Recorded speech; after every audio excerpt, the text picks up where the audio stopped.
The rain in Seattle that night didn't just fall. It hunted. It came down in sheets of aggressive, freezing gray, turning the city's topography into a treacherous smear of charcoal and neon. It was the kind of weather that felt personal, searching for cracks in window seals and gaps in collars, eager to seep in and freeze the bone. Liam adjusted his grip on the steering wheel, his knuckles bleached white against the dark leather. The heater in his SUV was blasting, but he couldn't shake the chill that had settled between his shoulder blades. The digital clock on the dashboard read 11:47 p.m. Thwump hiss, thwump hiss. The windshield wipers were fighting a losing battle, slicing through the deluge only to have the glass instantly blinded again. Inside the cabin, the air smelled faintly of stale Cheerios and wet pavement, the permanent olfactory signature of single fatherhood. Liam glanced at the rearview mirror, checking the reflection for the 100th time in the last hour. Maya was asleep in her booster seat, her head lolling dangerously close to an unnatural angle, her mouth slightly open. At 6 years old, she could sleep through a hurricane. Liam envied her. He felt like his eyes were held open with toothpicks, the grit of a 16-hour day grinding behind his eyelids.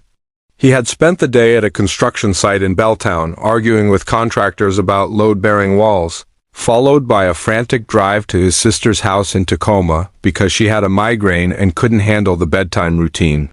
Now he was navigating the hydroplane-ready slick of 4th Avenue, piloting the ship toward the one thing he craved more than oxygen: silence.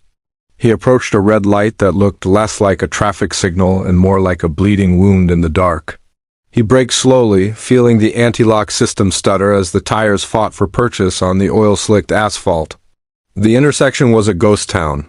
The skyscrapers of downtown loomed above, their tops severed by low-hanging clouds. It felt like driving through the bottom of an aquarium. As the light turned green, Liam's headlights swept across the sidewalk to his right. The beams cut through the gloom, illuminating a concrete and glass bus shelter. It was a bleak, brutalist little cage designed to keep the wind off. But tonight, the wind was coming from everywhere. He accelerated, eager to put the city behind him. But as the car picked up speed, a fragment of an image stuck in his brain. A glitch in the matrix of gray, blue, royal blue, and stillness. Most people waiting for a bus in this weather would be pacing, checking their phones, scanning the horizon for headlights. The figure in the shelter was doing none of those things. Liam drove a block, 2 blocks. "Don't do it," the exhausted, pragmatic voice in his head whispered. "You have Maya. It's midnight. It's dangerous. Keep driving." He looked in the rearview mirror again. Maya shifted, letting out a soft, dream-filled sigh. She was safe. She was warm. Then, another memory superimposed itself over the rainy street. He saw a different hospital room, 2 years ago. He saw the oncology ward at 3 a.m. He saw himself, broken and weeping in a plastic chair. And he saw a nurse faceless in his memory now, but wearing those same royal blue scrubs, silently placing a warm blanket over his shoulders and leaving a cup of coffee on the tray table. She hadn't said a word. She had just noticed he was drowning and threw him a line. "Damn it!" Liam hissed through his teeth. He checked the empty road, slammed on the brakes, and cranked the wheel hard to the left. The SUV fishtailed slightly, protesting the U-turn before the tires bit into the road. He swung back around, heading south in the northbound lane, driving against the grain of the city. He slowed as the bus shelter came back into view. He hadn't imagined it. Someone was there. He pulled the car up to the curb, engaging the hazard lights. The amber flashing rhythm cut through the downpour. He kept the engine running and the doors locked. He wasn't stupid. But he rolled the passenger window down 3 inches, just enough to be heard, not enough to be reached. "Miss?" he shouted. The wind snatched the word and tore it apart. The figure on the bench didn't move. She was huddled in the far corner where the glass panel met the concrete wall, trying to make herself physically smaller. She was wearing thin scrub pants and a matching top, soaked so thoroughly they looked black, no coat, no umbrella. "Miss!" Liam yelled louder, leaning across the center console. This time she flinched. It was a sharp, jagged movement, like a frightened animal cornered in an alley. She lifted her head and the streetlight caught her face. Liam felt his stomach drop. She was young, painfully young to have eyes that looked that old. Her mascara had run in dark streaks down her cheeks, mingling with the rain, giving her the appearance of a weeping statue. Her lips were a terrifying shade of pale violet. But it was her posture that stopped Liam's breath. She wasn't just hugging herself for warmth. She was curled around a bundle, her arms locked in a rigid, protective hoop. "The buses stopped running an hour ago," Liam called out. "The schedule changed for the holiday weekend." The woman stared at the car, her eyes darting to the gap in the window. She didn't speak. She just pulled the bundle tighter against her chest, rocking slightly back and forth. "I'm not a creep," Liam shouted, the absurdity of the statement ringing in his ears. "I'm a dad. I have my kid in the back. You can't stay out here. You'll catch hypothermia." "I'm fine," she called back. Her voice was thin, reedy, and fractured by shivers. I'm waiting for a ride." "My boyfriend is coming?" Liam looked at the street. It was desolate. There was no boyfriend. There was no ride.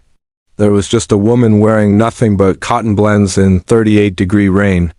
"Look at the water on the ground," Liam said, his voice dropping to a more pleading tone, though he knew she could barely hear him. "It's freezing. Please, let me drop you at a hospital or a police station. Somewhere warm. Just come to the window." She hesitated. The wind gusted, blowing a spray of icy water directly into the shelter, soaking her again. She let out a gasp, a sound of pure physical misery. She stood up. Her legs were shaky, trembling visibly as she took a step toward the curb. She moved like an old woman, her joints stiff from the cold. As she got closer to the car, Liam saw the bundle move. It wasn't a backpack, it wasn't a purse. It was a yellow blanket, and from within its folds came a sound that cut through the noise of the storm like a razor blade, a cough. A wet, rattling, congested cough of a very small child. Liam didn't think. He didn't assess the risk. He hit the unlock button on the door panel. "Get in," he commanded. It wasn't a request anymore. "Get in the car right now." The woman looked at the handle. She looked at Liam's face, illuminated by the dashboard lights. She looked into the back seat where Maya's car seat was visible. The presence of the child seemed to be the only credential she needed. She opened the door and collapsed into the passenger seat. The atmosphere in the car changed instantly. The smell of ozone, wet wool, and cheap antiseptic flooded the cabin. The heat from the vents collided with the cold radiating off her, creating a strange, humid pressure. "Lock it," she whispered, her teeth chattering so hard the words were barely intelligible. "Please lock it." Liam hit the button. "You're safe." "You're okay?" He reached out and cranked the fan speed to the maximum. "I'm Liam," he said, keeping his hands clearly visible on the steering wheel. "That's Maya in the back?" "Elena," she managed to say. "A baby, a boy." His face flushed a dark, angry red, his skin slick with sweat despite the freezing cold. He was wheezing, his tiny chest heaving against the layers of fabric, clearly visible on the steering wheel. "That's Maya in the back?" "Elena," she managed to say. She didn't look at him. Her entire world had narrowed down to the bundle in her lap. She peeled back the damp edge of the yellow blanket. Liam stole a glance. "Is he okay?" Liam asked, his voice low. He's just got a cold," Elena said, but her voice lacked conviction. She touched the baby's forehead with a shaking hand. "He's warm. He's too warm." "We need to go to the Liam said, reaching for the gear shift. "Harborview is 10 minutes away." "No!" Elena snapped. The ferocity of her refusal startled him. She turned to him, her eyes wide and panic-stricken. "No hospital. Please, I can't go to the hospital tonight." "Not tonight? He sounds sick, Elena. I'm a nurse," she said, tapping her chest with a trembling hand as if the scrubs were armor. "I know what he has. He just needs to be warm. He needs Tylenol and a dry place to sleep. Please, don't take me to the system. Can you just drop me at the transit center on Jackson?" Liam stared at her. "The transit center?" "It's an open-air platform. It's worse than the bus stop." "There's a waiting room," she lied. "It's open." "It's closed," Liam corrected gently. "They lock the doors at midnight. Elena, be honest with me." "Is someone chasing you?" "No," she said quickly, too quickly.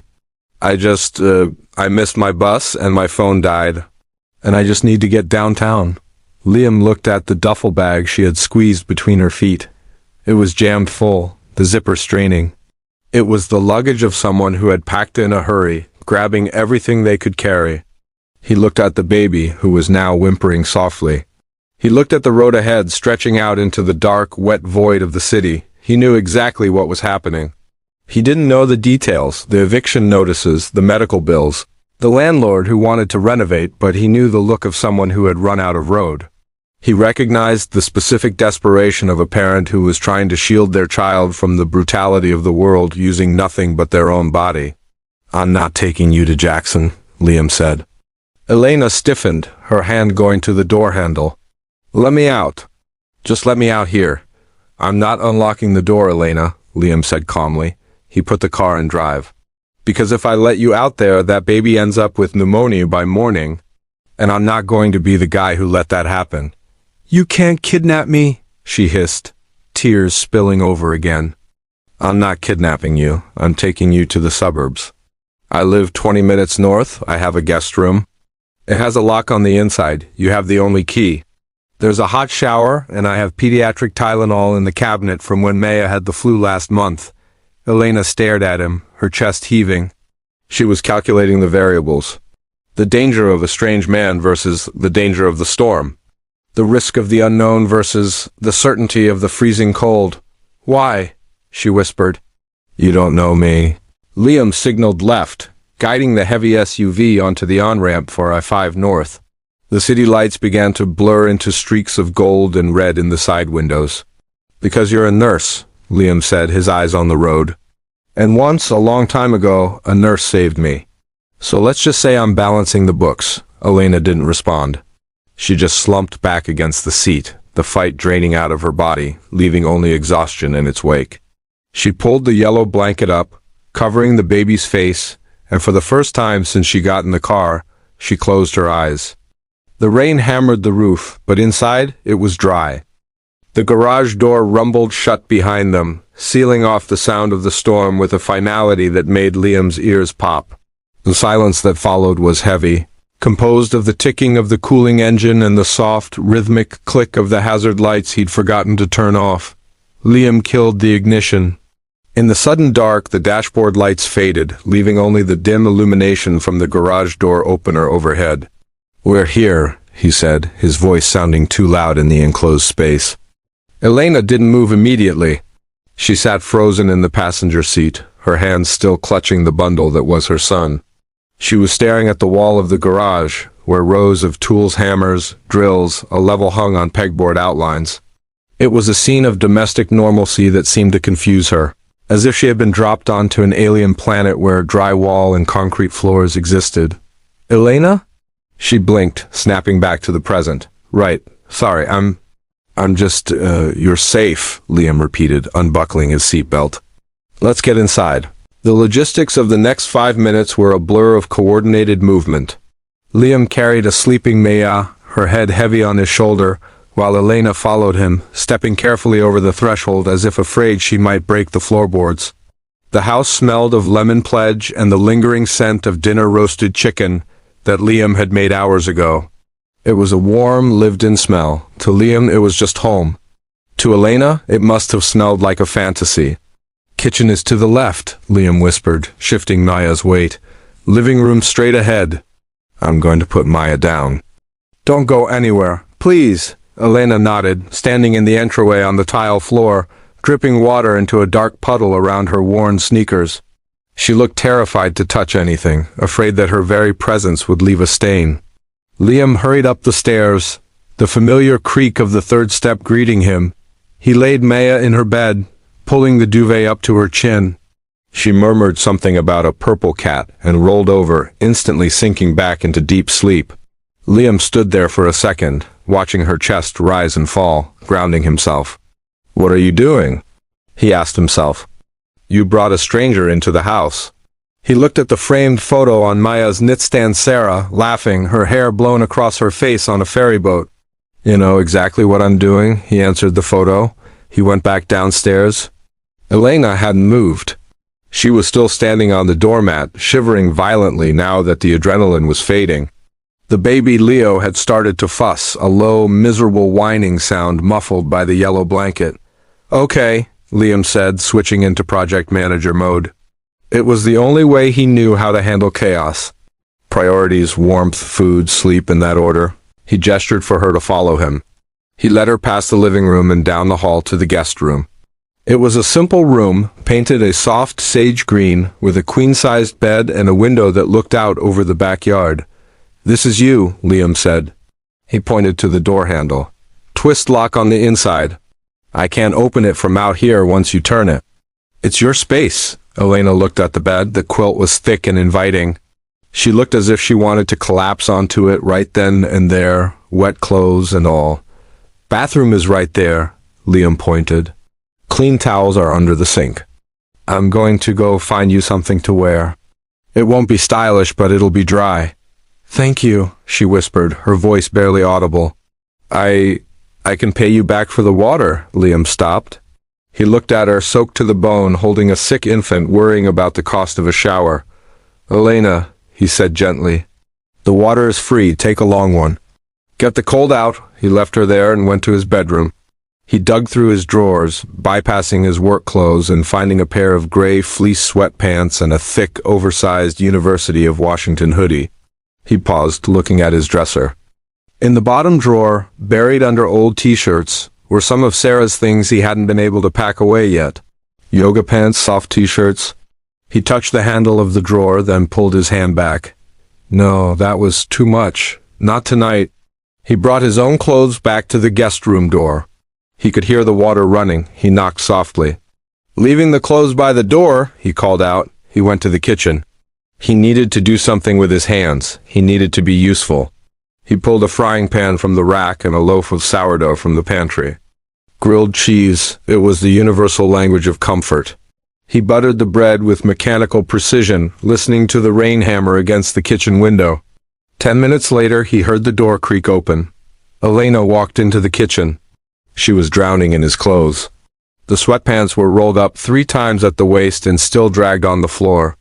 The hoodie swallowed her upper body, the sleeves extending past her hands. But she looked human again. The blue tint was gone from her lips, replaced by a pale, scrubbed pink. She was carrying Leo, who was now awake and looking around with glassy, fever-bright eyes.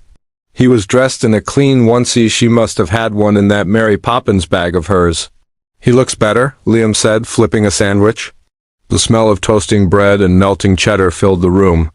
"His fever is down a little," Elena said. She sat at one of the bar stools at the island, wincing as she settled her weight. "I gave him a dose of ibuprofen I had in my bag. He just needs to sleep." "So do you," Liam said. He slid a plate across the granite counter. 2 sandwiches, cut diagonally, and a mug of tomato soup he'd heated from a carton. Elena looked at the food. Her throat worked, a visible swallow. She reached for a sandwich half, her hand trembling. She took a bite, and for a second, Liam thought she was going to cry again.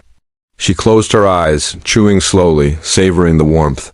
Liam leaned against the counter, sipping his own coffee. He waited until she had eaten half the sandwich before he spoke. "I have a pack and play," he said. "From when Maya was little. I haven't used it in years, but it's in the closet under the stairs. We can set it up in the guest room so you don't have to co-sleep if you worried about rolling over." "That would be amazing," she said. She looked at him, her eyes clear and sharp now. The nurse was back. "Liam, I need to explain. I don't want you to think I'm involved in something bad, drugs, or a domestic situation." "I don't think that," Liam said. "I look like it," she countered. "I was sitting at a bus stop at midnight with a baby. You look like a mom who was out of options," Liam said. "I know the look." He walked around the island and sat on the stool opposite her. "My wife, Sarah," he began, looking down at his coffee.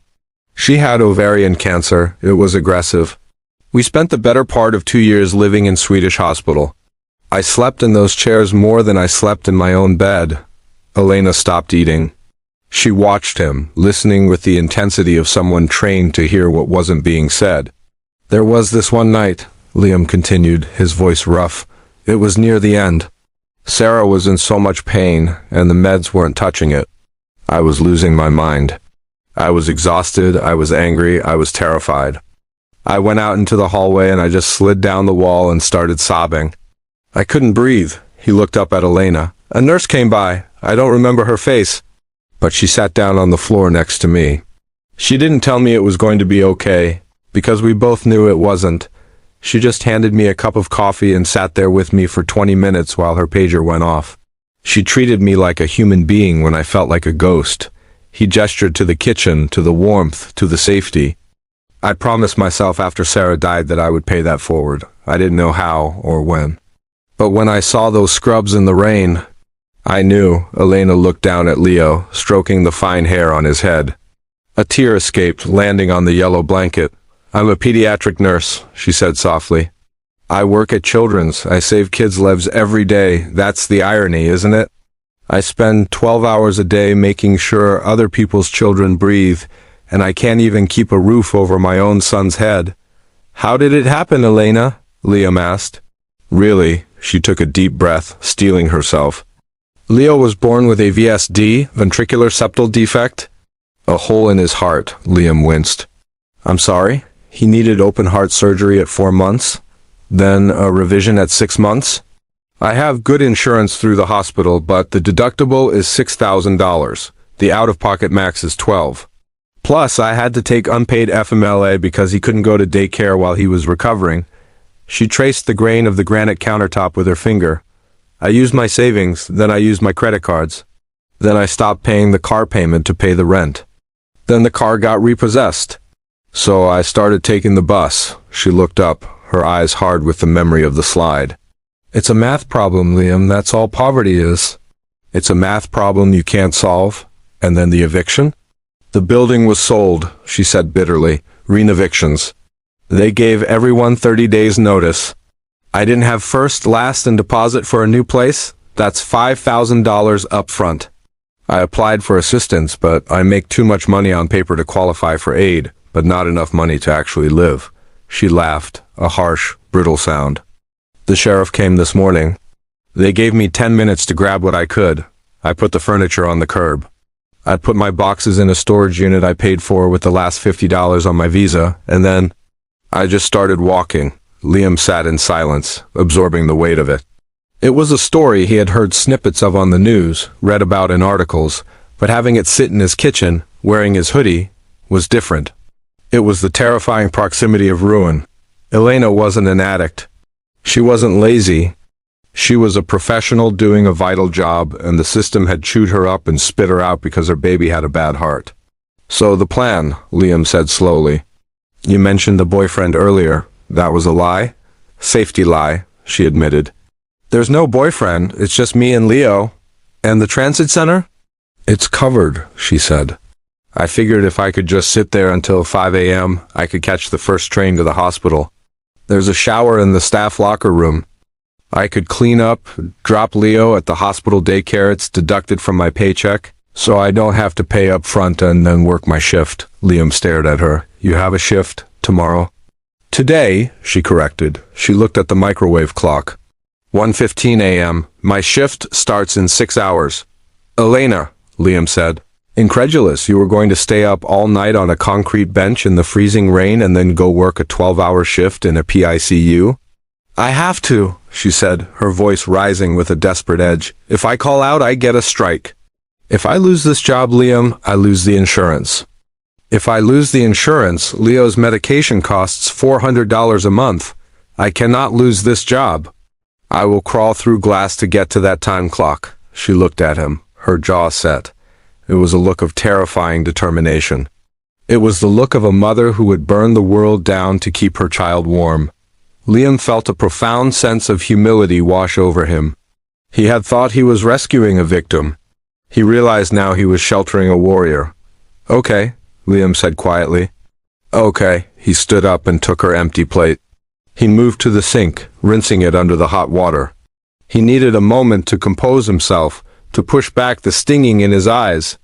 You're not taking the train, he said, his back to her. Liam, I can't ask you for anything else. He turned around, drying his hands on a dish towel. I'm driving you, he said firmly. I'm off tomorrow. Maya and I will drive you to the hospital. You can sleep in the car on the way there. When you get off shift, I'll pick you up. And go where? She asked, her voice trembling. I can't stay here forever. We'll figure that out tomorrow, Liam said. Tonight the goal is sleep. Just sleep. He walked over to the closet under the stairs and wrestled out the dusty pack-and-play. He carried it into the guest room, snapping the sides into place with practiced ease. He found a clean sheet in the linen closet and made up the tiny bed. Elena stood in the doorway, rocking Leo, watching him. "You're a good man, Liam," she said. "I didn't think there were many left. I'm just a guy with a guest room," he deflected. He finished setting up the bed and stepped back. There, he should be safe in there. Elena walked over and gently lowered the sleeping infant into the crib. Leo stirred, let out a soft sigh, and settled into the mattress. Elena turned to Liam. She looked exhausted, her eyes heavy, her posture slumping now that the immediate crisis was managed. "Lock the door," Liam reminded her, stepping into the hallway. "Sleep as long as you can. I'll wake you at 6 o'clock. "Liam?" He paused, his hand on the doorframe. "Yeah?" She hesitated, her fingers twisting the hem of the oversized hoodie. If you hadn't stopped, I don't think we would have made it." "I really don't. I was getting so cold." Liam looked at her, seeing the ghost of the woman in the rain and seeing the nurse who had saved him years ago. "The circle was closing." "I know," he said softly. "Good night, Elena." He closed the door, hearing the distinct click of the lock turning a second later. Liam walked back to the kitchen. The house was quiet again, but the texture of the silence had changed. It wasn't the hollow, echoing silence of a widower's home anymore. It was heavier, fuller. It held the weight of breathing bodies, of shared trauma, and of a fragile, newly formed trust. He turned off the kitchen light, plunging the room into darkness. Outside, the rain continued to fall, a relentless drumbeat against the siding. But for the first time in 2 years, the sound didn't make Liam feel lonely. It just sounded like weather. He walked up the stairs, checking on Maya one last time, and then went to his own room. He sat on the edge of the bed, staring at the wall, his mind racing with the logistics of tomorrow landlords he knew, favors he could call in, apartments that might be empty. Elena had said poverty was a math problem she couldn't solve. Liam lay back on the pillow, closing his eyes. "I'm good at math," he thought. And finally he slept. The sun didn't just rise the next morning, it apologized. It broke through the heavy charcoal clouds over Seattle around 6:15 a.m., filtering through the blinds of Liam's kitchen in thin, apologetic slats of pale gold. The storm had exhausted itself, leaving the world outside scrubbed clean, dripping, and impossibly quiet. Liam was already awake. He was standing at the kitchen island, staring into the dark swirl of his coffee, his phone resting on the granite. He had been up since 5, scrolling through his contact list, doing mental arithmetic, and formulating a plan that felt less like charity and more like structural engineering. A soft noise from the hallway broke his concentration. Elena stood in the doorway of the kitchen. She was wearing her scrubs again. They were dry now, tumbled through Liam's dryer, but they still looked wrinkled and weary. She had the specific, hollow-eyed look of someone who had slept deeply but not nearly long enough. "I overslept," she said, panic fraying the edges of her voice.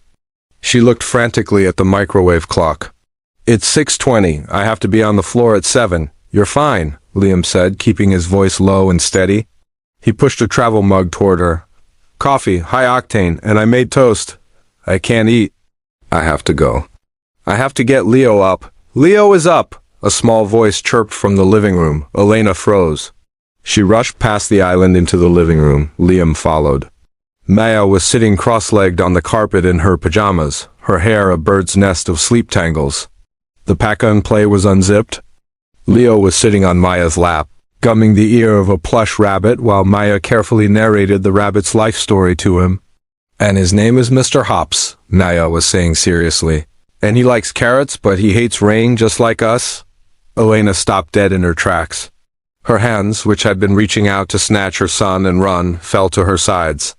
She watched her child, who had spent the previous day crying in a cold shelter, laughing as Maya tickled his stomach. He's okay?" Elena whispered. "He ate a whole bottle at 5:30, Liam said softly, standing behind her. "I didn't want to wake you. He didn't feel warm to me." Elena walked over and knelt on the carpet. She touched her hand to Leo's forehead, Cool, clammy, but cool. The fever had broken. She let out a breath that sounded like a sob trapped in her throat. We have to go, she said to Leo, her voice trembling. Mommy has to go to work. I'm driving you, Liam said. Maya and I are already dressed. Well, I am. Maya needs 5 minutes. I can take the bus. Elena, Liam cut in, firm but kind. The bus takes 40 minutes and requires a transfer. I can get you to the employee entrance in 12. Do you want to be late? She looked at him, the fight draining out of her. She was a woman holding a heavy load, and for the first time in months, someone was offering to carry a corner of it. 12 minutes? She asked. If we leave now, Liam smiled. The drive to Children's Hospital was quiet. The roads were slick, shining like black mirrors under the morning sun. Maya provided a steady stream of background noise from the back seat, explaining the complex social hierarchy of her first-grade class to a fascinated, gurgling Leo.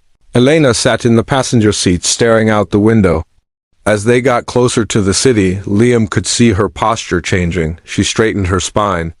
She checked her reflection in the visor mirror, wiping away a smudge of mascara. She was putting on her armor. She was transforming from the desperate, homeless mother back into the competent, life-saving professional. Liam pulled the SUV up to the employee drop-off zone. It was a bustle of activity scrubs of every color, ID badges swinging, steam rising from coffee cups. Thank you, Elena said, her hand on the door handle. She didn't look back at him. She couldn't, for the roof. For the food, for everything, I'll be here at 7:30 p.m., Liam said. She paused. Liam, you don't have to... I'm picking you up, he repeated. We have to go get your stuff from storage, unless you want to leave it there? No, she said quickly. That's everything we own. Then I'll see you at 7:30. She nodded, opened the door, and stepped out. She grabbed her bag, leaned into the back seat to kiss Leo's head, leaving him in the car seat Liam had installed from his attic, and then turned and marched toward the sliding glass doors. She didn't look back. She couldn't afford to look back. Liam watched her go until she was swallowed by the hospital. Is Elena coming back? Maya asked. Yeah, bug, Liam said, putting the car in gear. She's just going to save some lives. We've got work to do, too. Liam dropped Maya off at his sister's house for the day with a bribe of donuts and a promise to fix her leaky gutter next weekend. Then he went to work. He didn't go to a job site. He sat in his truck, parked overlooking the Sound, and made the call he had been mentally rehearsing all morning. Henderson Properties, this is Jim. Jim, Liam said, his voice dropping into his professional contractor timbre. It's Liam, about that structural retrofit on the Pike Street building. There was a pause. Liam! Hey, look, the check is being processed, I swear. My accountant is just... I don't want the check yet, Jim, Liam interrupted. I need a favor. Jim sounded wary.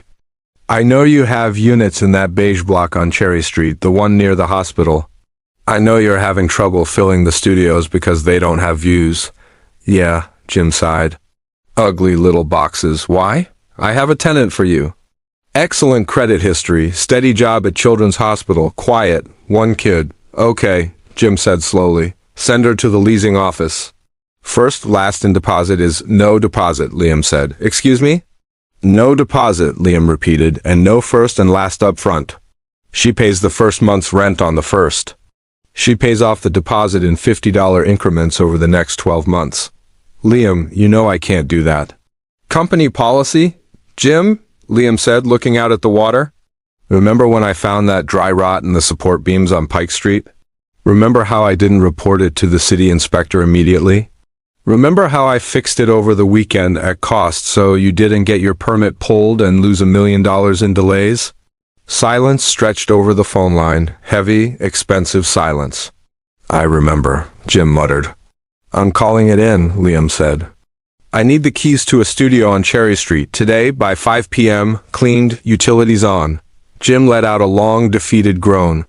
You're breaking my balls, Liam. It's a good tenant, Jim. She's a nurse. She's a hero. You'll feel good about yourself. Fine, Jim snapped. Unit 3B, the carpet is new. Meet the super at 4 o'clock. Thanks, Jim. You're a saint. I'm a pushover, Jim corrected and hung up. Liam lowered the phone, letting out a breath. He felt a strange lightness in his chest. He hadn't fixed the world. He hadn't solved poverty. But he had fixed one problem for one person. It was enough.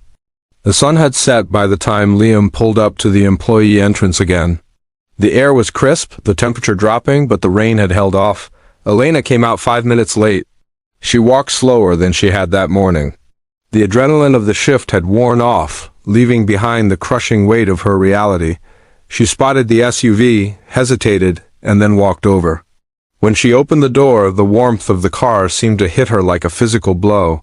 She climbed in and slumped into the seat. "Leo?" was her first word. "Asleep in the back," Liam said. "He had a big day." "He helped me buy light bulbs," Elena smiled, "a weak, fleeting thing." "Thank you, Liam. Really, I can take it from here. If you could just drop us at the storage unit." "I think I can call a lift to a motel. We're going to the storage unit," Liam agreed, pulling out into traffic.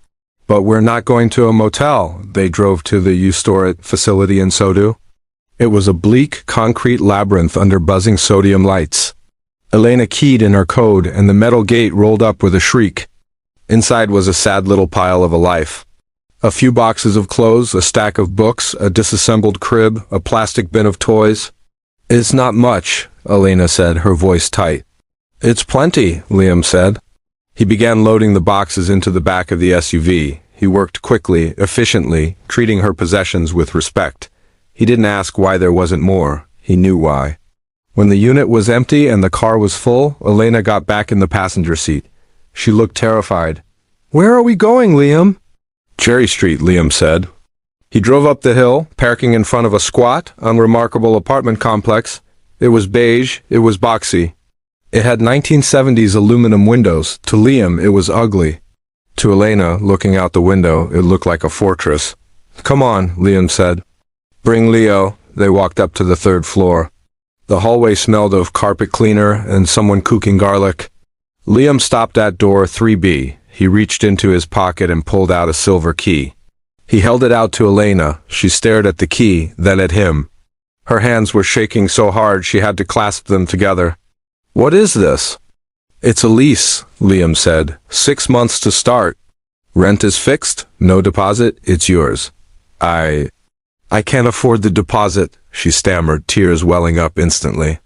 "I told you There is no deposit," Liam said. "I called in a favor. The landlord owed me. You just pay rent, Elena, starting next month." She took the key. She looked at the number stamped on it. 3B. She unlocked the door and pushed it open. The apartment was small. It was a studio with a kitchenette. The carpet was a neutral industrial gray. The walls were cream. There was no furniture, just an empty, echoing space. Elena walked to the center of the room. She turned around slowly, looking at the thermostat on the wall, the lock on the window, the working stove. She put a hand over her mouth. The sound that came out wasn't a sob, it was a wail. It was the sound of a dam breaking. She sank to her knees on the new carpet, clutching Leo to her chest, and wept. Liam stood in the doorway, giving her space.